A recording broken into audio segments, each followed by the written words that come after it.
Normally in an apartment, if there's been damage to the floor prior to SandFree and the Color Magic process, the owner would take some Parquet, install it on the floor, and if it matched the Parquet, great. If it didn't, it didn't. Until the unit was sold, or until a tenant came in and complained about it. We take great pride in having developed SandFree and especially the Color Magic project to enable property owners and managers to successfully replace parquet and wood floors where there's only localized damage. Over a decade of experience in doing this, if there is a water leak from a condenser or a pipe leak in one of the conduits of the buildings, no longer does a unit owner have to replace their parquet floor. In this image that you're seeing, this is a 9x9 red oak parquet that has not been made since the 80s. What we have found is that we can take out the damaged sections and we can put in tile from a different building. We can first blend in the color, then we can blend in the sheen, and then you'll be in good shape and the floor will be more than satisfactory. In this particular unit, they have water damage from the condenser that you can see, and they glued it back to the floor because normally when there's water damage, these tiles pop up easily. But in this case, we really had to work pretty hard to get these tiles up. And in a lot of cases, the backing of the tiles would stay on the floor, even though the top part of the tile was curling up. So it's a lot of work getting the tile up. Now, as you're watching the mechanic here, not only do you have to get the tile up, but you have to get the residue glue off the floor because the tile has to go in exactly in the space that's available, and it has to be the right level because there is no sanding to reduce or to eliminate any unevenness of the thicknesses of the various tiles.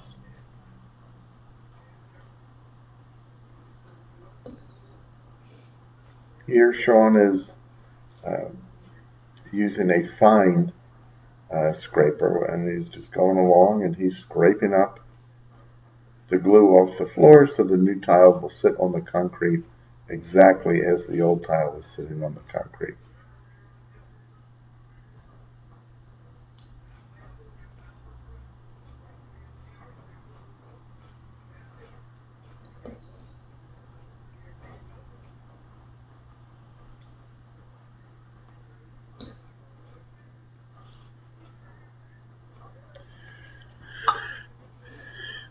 It's very important that all the debris comes up. So after the mechanic scrapes the floor and gets it as smooth as possible, he'll be vacuuming it to be sure that there isn't anything that will prevent the tile from lying flat on the floor.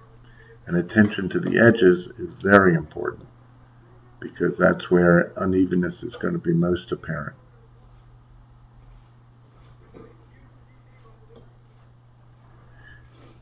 The estimate on this floor to replace it, about a 1,500-foot condo, was about $9,000. Our cost to take up the tile, to SandFree it, to Color Magic it, was about $2,500. And in the end, it was a very rentable unit. And the homeowner, the unit owner, saved about $7,000.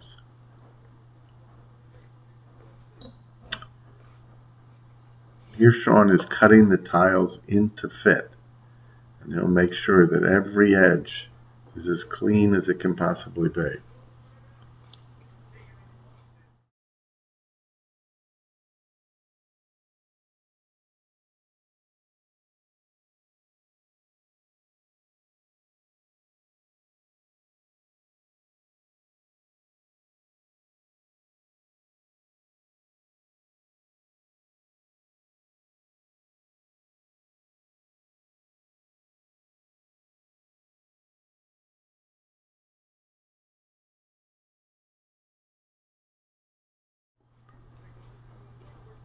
The new tile was a little bit too big, so he's cutting probably 1/8 of an inch off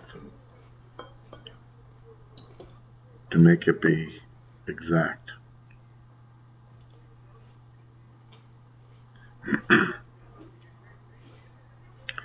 And when we re-glue these, we do it always with glue tubes. It's clean, it's neat, the glue doesn't come up between the seams.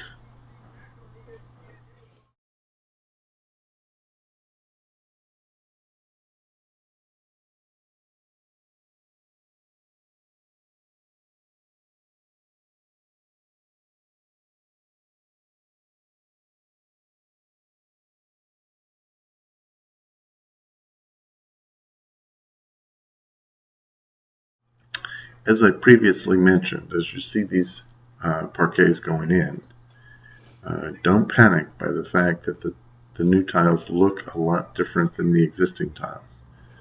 We'll use one coat of Color Magic to get the colors to be similar between the two, between the various pieces, and then we will sand free the whole project to be sure the sheens are the same. And then you will have a floor that will look like an intact 25-year-old wood floor should look.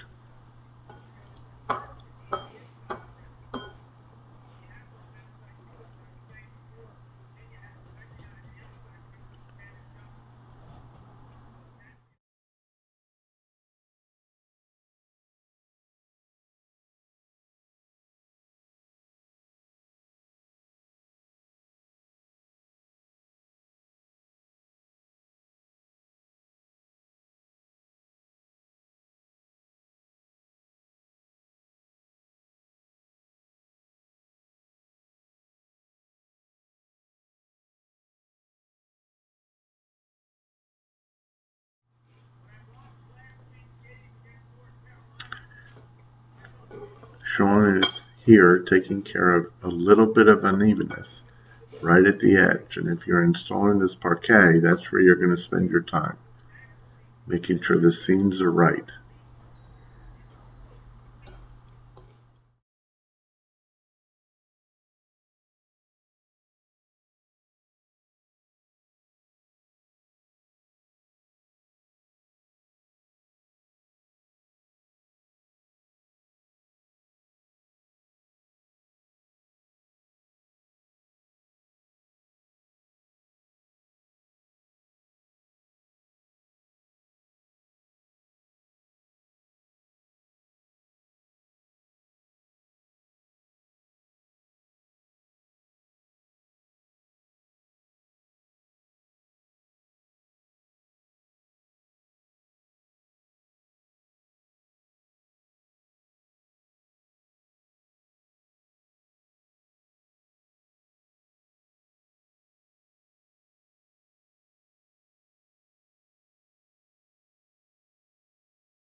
So the surface has been properly prepared, the tile has been trimmed, put a little glue on to keep the tile in place, and we should be getting to the end of this.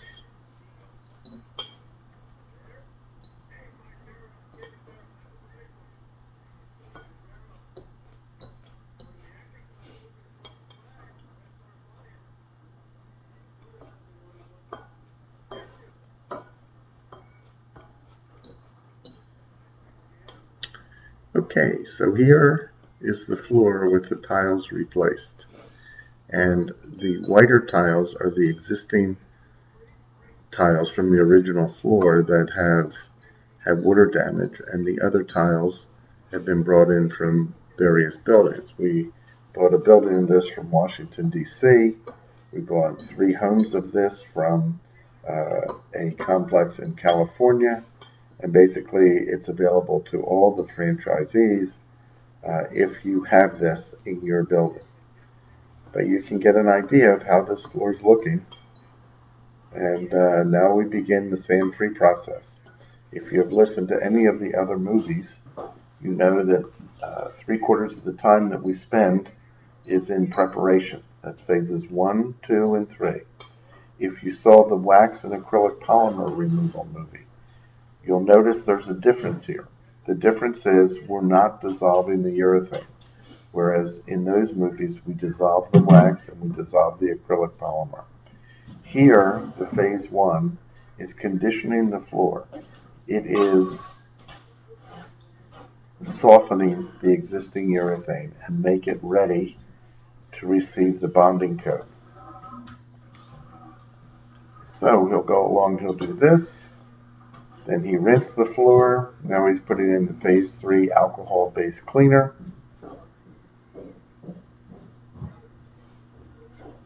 And of course he'll do the whole unit. We're just showing this one corner.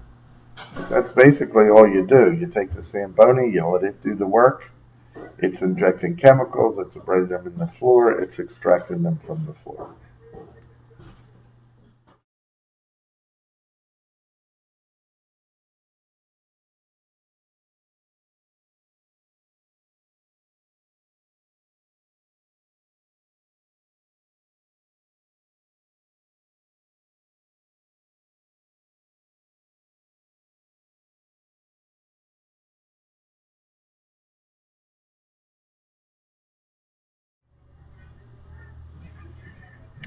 Now we have Color Magic.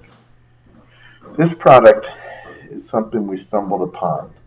And the coloration of it. We call it Walnut Enhancer. What it does, it restores the brown and the red to wood floors. So in all those areas that you saw tiles that were white from water damage, this is going to restore the color into those tiles. Once we restore the color in those tiles, it will just be a matter of getting the sheens between the various tiles to match. It's simple to put on. You'll just see him move it across. He'll get one layer on. If he wanted it to be darker, he'll put another layer. Even darker, he'll put a 3rd layer. We basically only recommend putting 4 layers on because we feel that 4 layers is the maximum amount and still retain the character and grain of the wood without it looking awkward.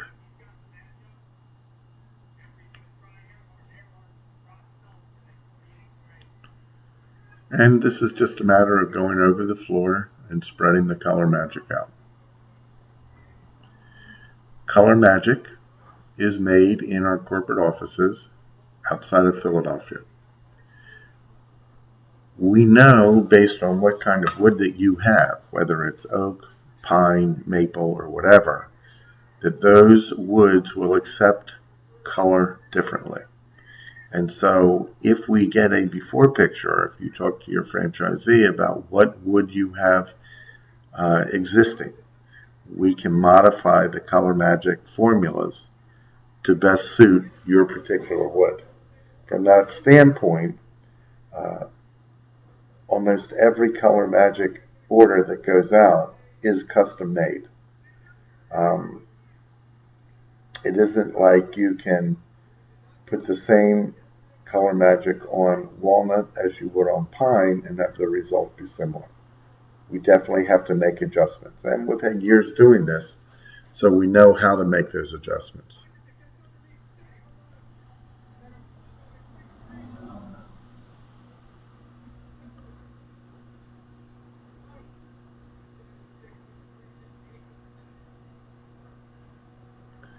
And you can see in the areas that Sean has done here, already you're getting much better color, much better consistency. The time to put Color Magic on a floor like this, it was about 1,500 feet It'd take a total of about 15 minutes.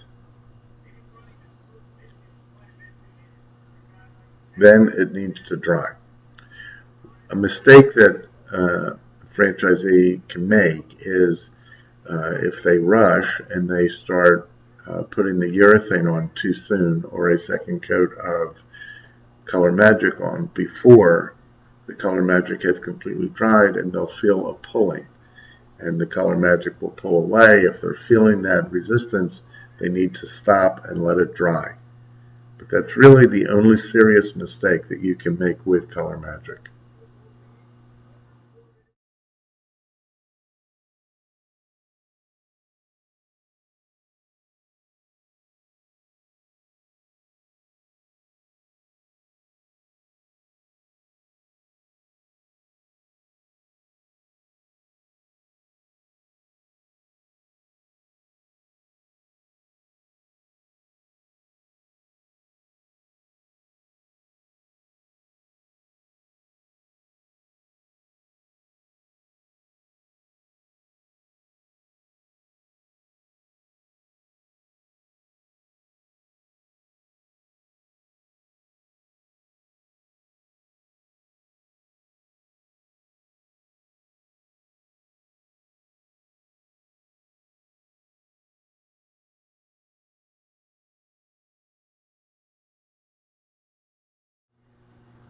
And we're finishing up with the Color Magic now, towards the end.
And there's the floor with the Color Magic. Now the color has come back to the tiles. The what we will do next is, this is from the other side, the glare is a little bit severe because of the windows in the room, but this gives you a better picture of the blending in of the colors of all the various tiles. Next we will put the Brunswick urethane on, so that we can blend the sheens in now that we've blended the color in.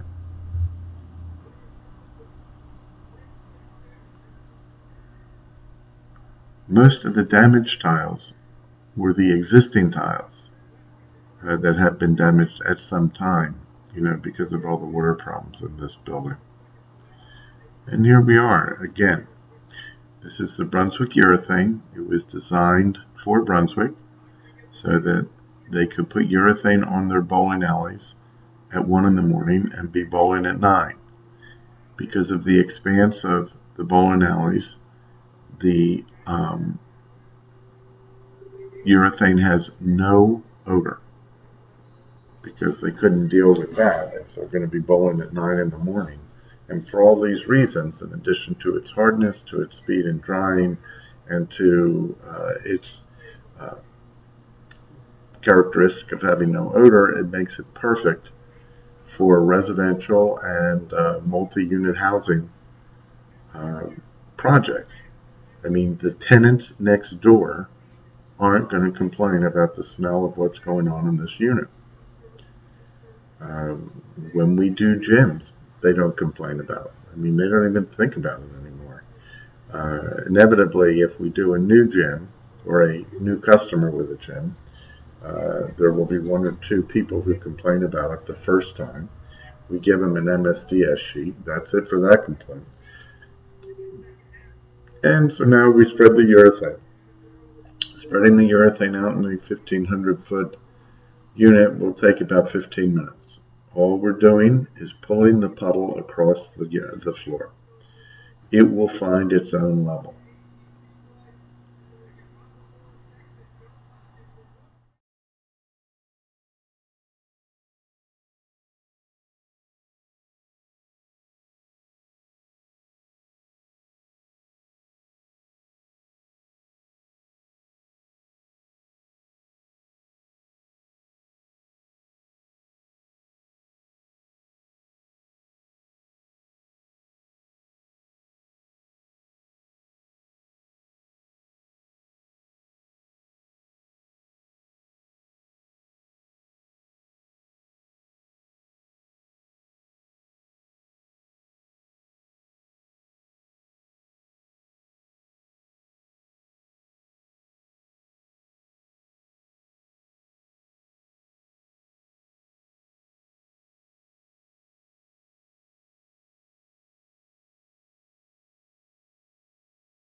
So you can see the blending in now of the sheen, and it makes it look like a consistent sheen and a consistent color throughout the floor. All the wood has been replaced, and although this is wet, this eventually dried out and became a satin finish. But you can see the tiles blend in, the colors blend in, the floor blends in, and the customer saved $7,000.